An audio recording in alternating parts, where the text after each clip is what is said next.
We're live from New Delhi. You're watching DD India Live, India's voice to the world. I'm Lipakshi Khurana, coming up in the next 30 minutes.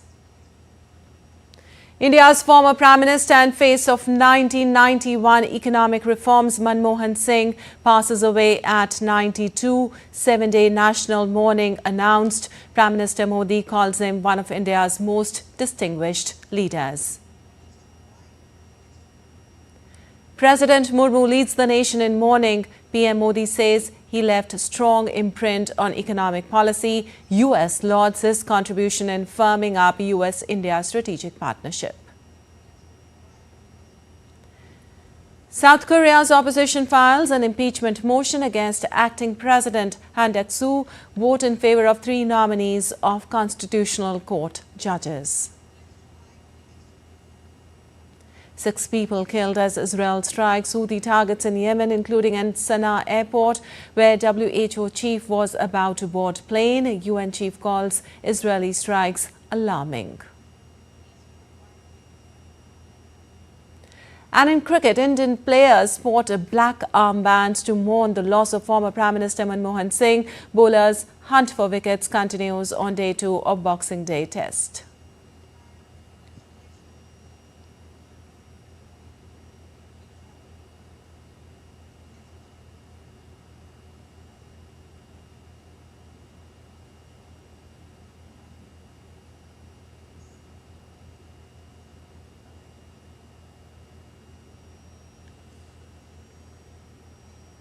And on to the details now. India's former Prime Minister and veteran Congress leader Manmohan Singh passed away in New Delhi. He took his last breath at All India Institute of Medical Science in New Delhi on Thursday evening. He was 92 years old and was ill for a long time.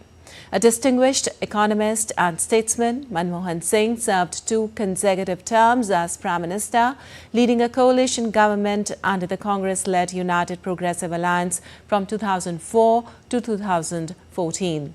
He was the architect of India's economic liberalization in 1991 as Finance Minister in the P.V. Narasimha Rao government. Prime Minister Manmohan Singh was born on 26 September 1932 in the Punjab province of undivided India. Dr. Singh earned a first-class honours degree in economics in 1957 from University of Cambridge, United Kingdom.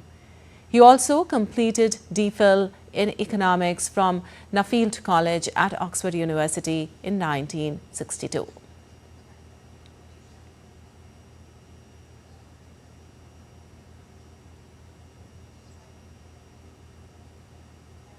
Well, India has announced a 7-day period of national mourning following the death of former Prime Minister Dr. Manmohan Singh, who passed away on Thursday night at the age of 92.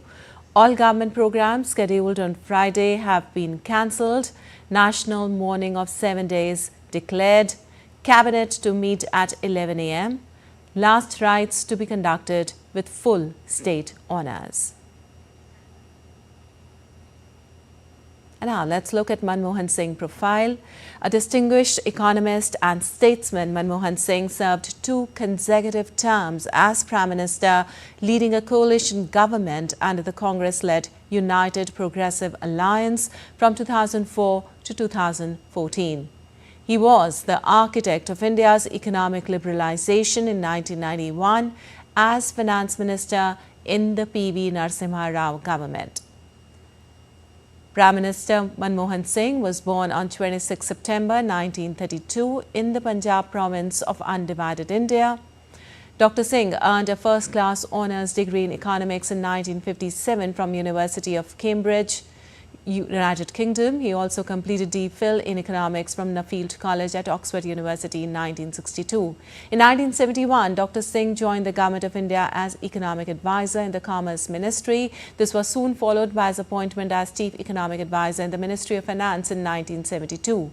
Among the many governmental positions that Dr. Singh has occupied are Secretary in the Ministry of Finance, Deputy Chairman of the Planning Commission, Governor of the Reserve Bank of India, Advisor of the Prime Minister and Chairman of the University University Grants Commission. Dr. Singh spent 5 years between 1991 and 1996 as India's finance minister.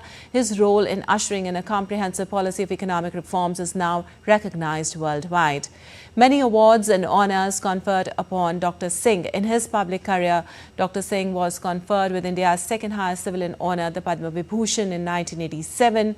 Along with this, he was conferred with Jawaharlal Nehru Birth Centenary Award of the Indian Science Congress, the Asia Money Award for Finance Minister of the Year 1993-94, the Euro Money Award for Finance Minister of the Year 1993, the Adam Smith Prize of the University of Cambridge 1956, and the Wrights Prize for Distinguished Performance at St. John's College in Cambridge 1955.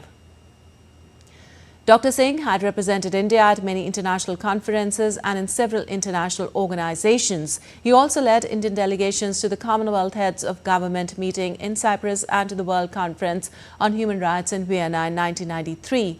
In his political career, Dr. Singh has been a member of India's upper house of parliament, the Rajya Sabha, since 1991, where he was leader of the opposition between 1998 and 2004. Dr. Manmohan Singh was sworn in as Prime Minister on 22nd May after the 2004 general elections and took the oath of office for a second term on 22nd May 2009.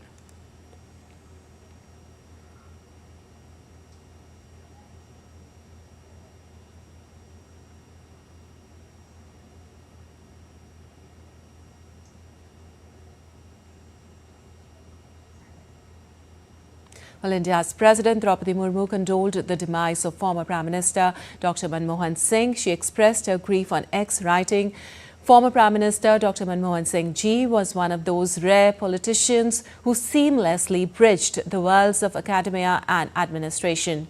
In his various roles in public office, he made critical contributions to reforming India's economy. He will always be remembered for his service to the nation, his unblemished political life, and his utmost humility. His passing is a great loss to all of us. I pay my respectful homage to one of the greatest sons of Bharat and convey my heartfelt condolences to his family, friends, and admirers." Unquote. India's Vice President Jagdeep Thankar wrote on X, and I quote, "Deeply pained to learn about the passing of Dr. Manmohan Singh ji, former Prime Minister and a distinguished economist who transformed India's economic landscape.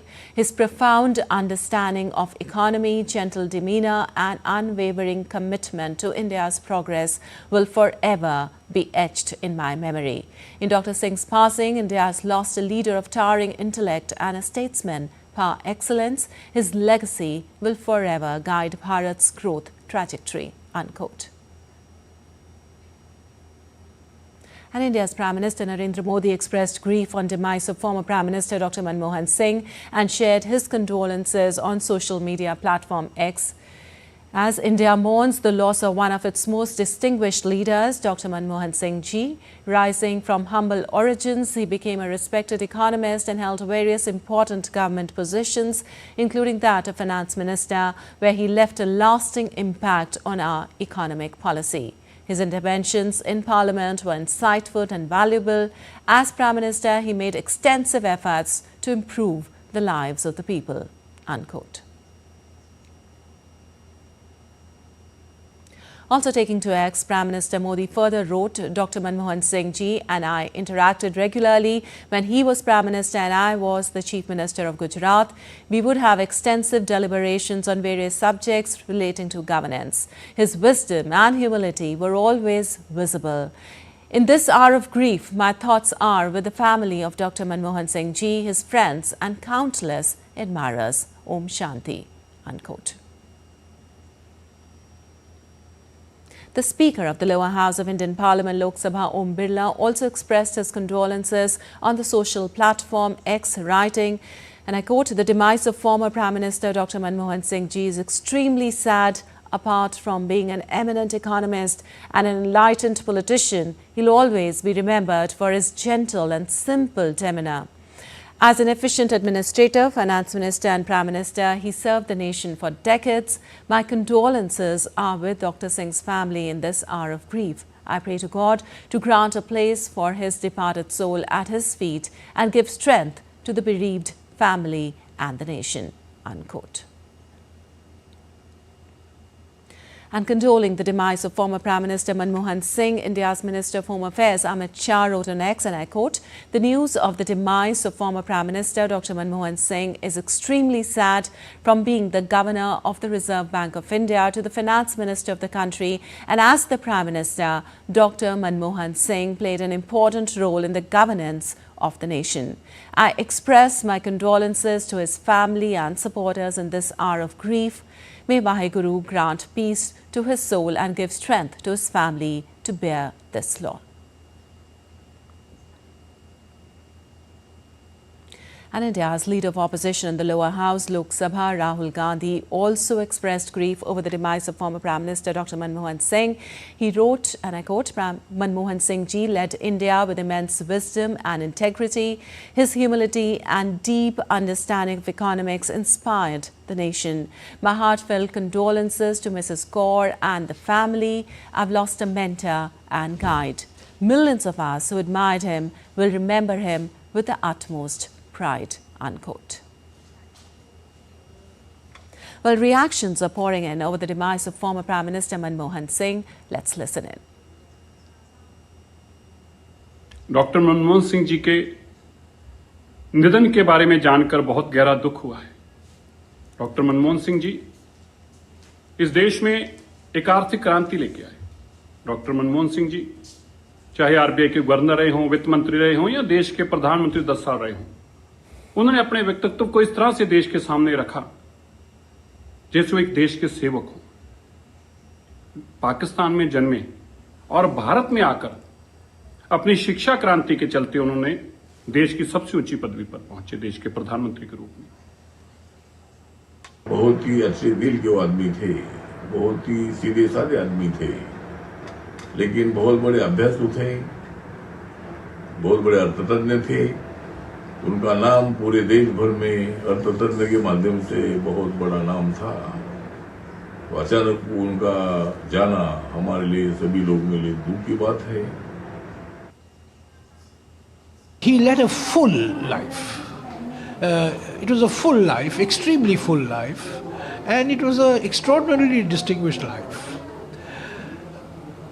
Chief economic advisor, chief economic advisor, finance secretary, member secretary planning commission, governor Reserve Bank of India, deputy chairman planning commission, finance minister, prime minister. I can't think of anybody in India who's had all these posts and filled them with the greatest of distinction. Also, condolences have also poured in from across the globe following the demise of Dr. Manmohan Singh. Leaders from neighbouring countries, including the US, Maldives and Afghanistan, expressed deep grief over his passing, highlighting his contributions and warm relations with their nations. The United States offered its condolences, with Secretary of State Antony Blinken saying that Singh was one of the greatest champions of the US-India strategic partnership. Former President of Afghanistan, Hamid Karzai, in a post on X, said that India has lost one of its most illustrious sons, calling him an unwavering ally and friend to the people of Afghanistan.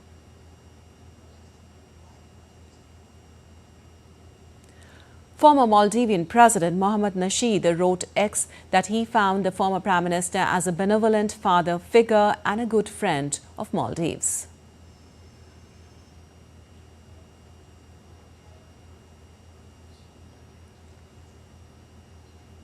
Russian ambassador to India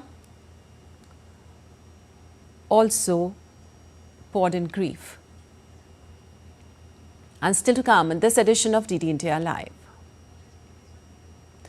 UN Secretary General Antonio Guterres calls on Mozambique's political leaders to defuse tensions.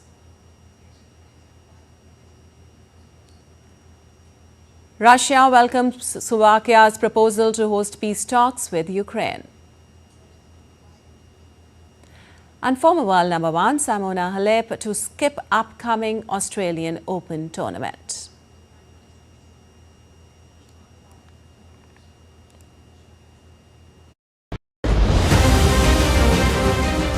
"2024, the year the world woke up to climate's harsh realities. and powerful progress. Let's explore the stories that shaped the year 2024. The Amazon, the parts of the North America burned brighter than ever this year. With wildfire and catastrophic weather on the rise, are we prepared for what's next? India's energy transition is inspiring the world. As we wrap up, it's clear that 2024 has been a year of immense climate challenges, but also of remarkable progress.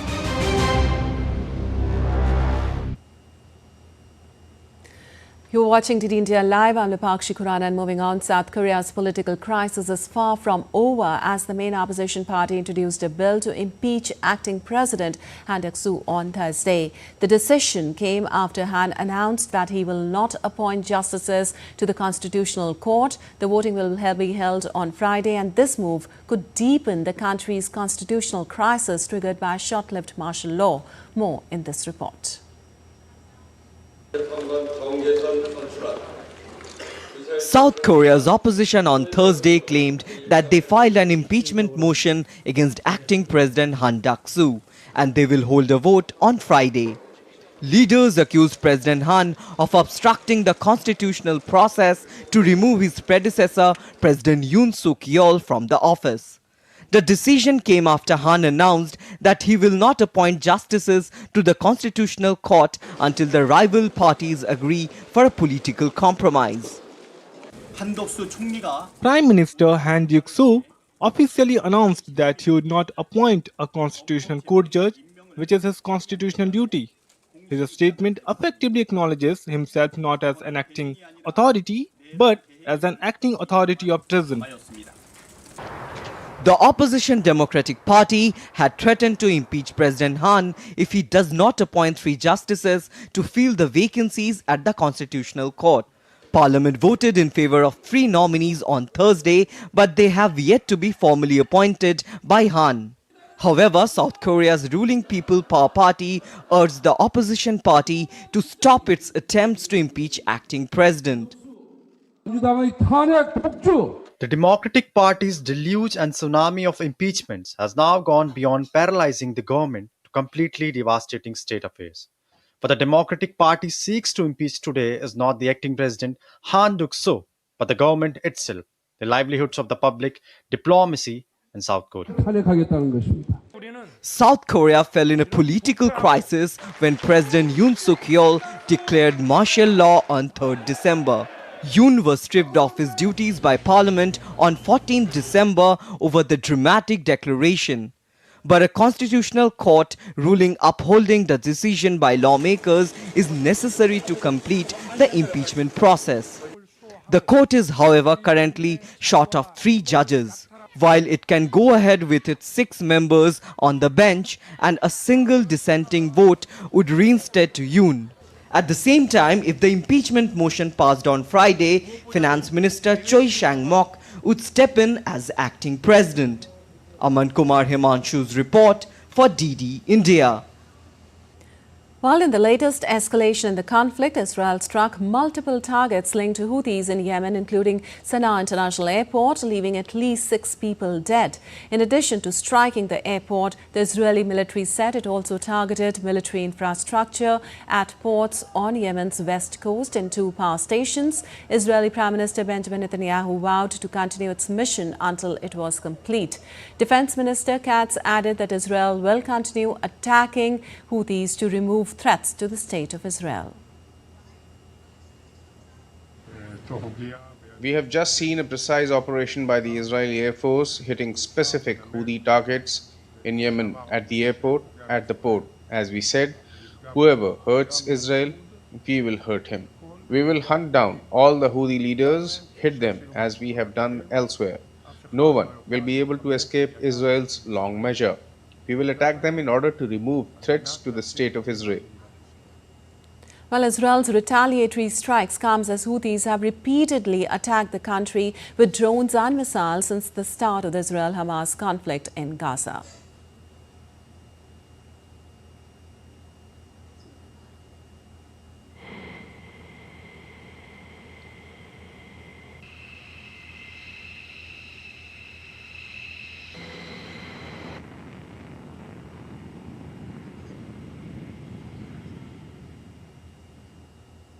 Meanwhile, the head of the United Nations World Health Organization, Tedros Ghebreyesus, said he and his colleagues were traveling through Yemen's Sana'a airport on Thursday when it came under attack. In a post on X, Tedros said that the airstrike hit as he and his colleagues were due to board a flight from Sana'a airport.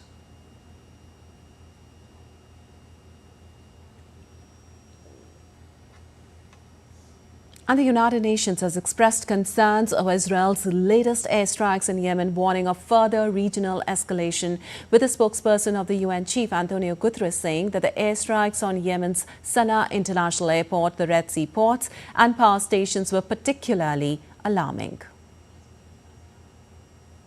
The Secretary General remains deeply concerned about the risk of further escalation in the region and reiterates his call for all parties concerned to cease all military actions and to exercise utmost restraint. He also warns that airstrikes on Red Sea ports and Sana'a airport pose grave risks to humanitarian operations at a time when millions of people are in need of life-saving assistance. Well, the UN Secretary-General Antonio Guterres on Thursday called on Mozambique's political leaders to diffuse tensions that led to civil unrest linked to October's disputed election. A prison riot in Mozambique's capital, Maputo, left 33 people dead and 15 injured on Wednesday. A decision on Monday by Mozambique's top court confirming long-ruling party Frelimo's victory in the election has sparked fresh nationwide protest by opposition groups and their supporters who say the vote was rigged. Meanwhile, Mozambique's main opposition leader accused security forces of allowing the unrest and looting in order to give the government an opportunity to declare a state of emergency and crush the protest. The UN chief spokesperson said in a press briefing that the Secretary General is concerned about the post-election violence which has resulted in loss of lives and the destruction of public and private property.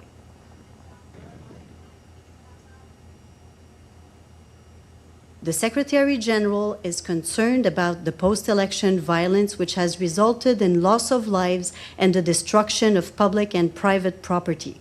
He urges all political leaders and relevant national stakeholders to diffuse tensions, including through meaningful dialogue, legal redress, refrain from the use of violence, and redouble efforts to seek a peaceful resolution to the ongoing crisis in a constructive manner, which is essential to the collective future of Mozambicans. Well, Panama's President Jose Raul Mulino denied on Thursday that there are Chinese soldiers in the canal that crosses the country. In response to recent comments by U.S. President Donald Trump has accused Chinese soldiers of illegally operating the canal. Trump threatened that the United States would retake control over the canal, which it administered for decades, and has argued that Panamanian authorities are ripping off U.S. ships that cross it with high tariffs. In response to recent comments by Trump, Mulino said at a press conference that there is not a single Chinese soldier in the canal and that he will wait until January 20th to talk on this and many other issues. There is not a single Chinese soldier in the canal, and on the other hand, it is not going to happen. We maintain a respectful and well-managed relationship with China in terms of what is in the interest of both countries.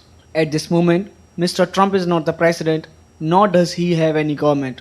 So whatever he says, I will clarify it, and on my side, I will wait until January 20th to have an official government in front of me to talk about this and many other issues.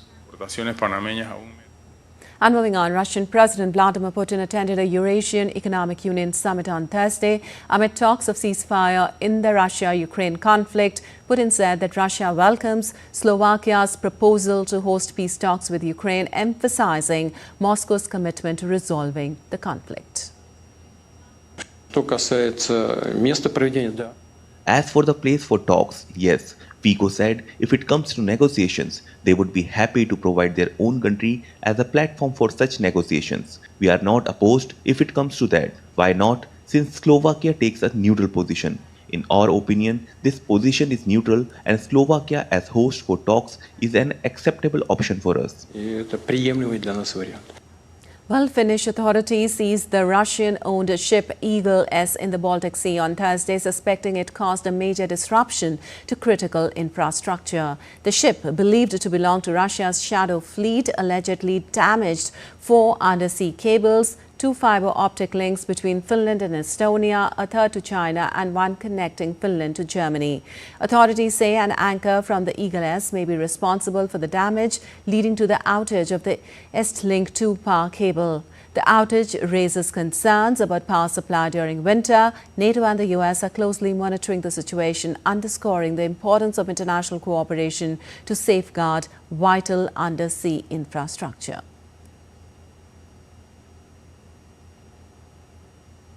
And on to some sports news. In cricket, Indian players sported black armbands to mourn the loss of former Prime Minister Manmohan Singh on Day 2 of Boxing Day Test in Melbourne Cricket Ground. On the opening of Day 2, Pat Cummins and Steve Smith duo piles on quick runs as Australia cross 400 mark. Smith hits his 34th century of 167 balls in Test cricket and his 5th century at the Melbourne Cricket Ground.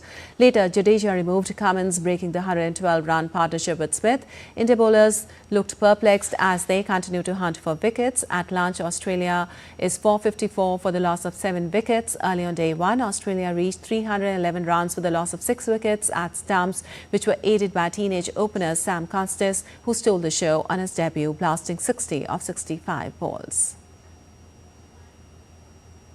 And former world number 1 Simona Halep will skip the Australian Open due to pain in her knee and shoulder. Halep had received a wild card for the Australian Open qualifying tournament last week. She had finished runner-up at the tournament in 2018. The 33-year-old last played at the World Tennis League exhibition event in Abu Dhabi last week. Her career was stalled due to a doping ban, which was reduced to 9 months on appeal this year. All right, that's all for this edition of DT India Live, but let us know your thoughts on the news of the day. For those on the go, you can get all the latest news and updates from India and across the world on the DT India mobile app. The app is available on both Android and iOS platforms. Scan the QR code on the screen to download now. Well, we'll be back with more news as it breaks here on DT India. I'm Lepakshi Kurana from all of us here in Delhi. Thanks for watching DT India Live.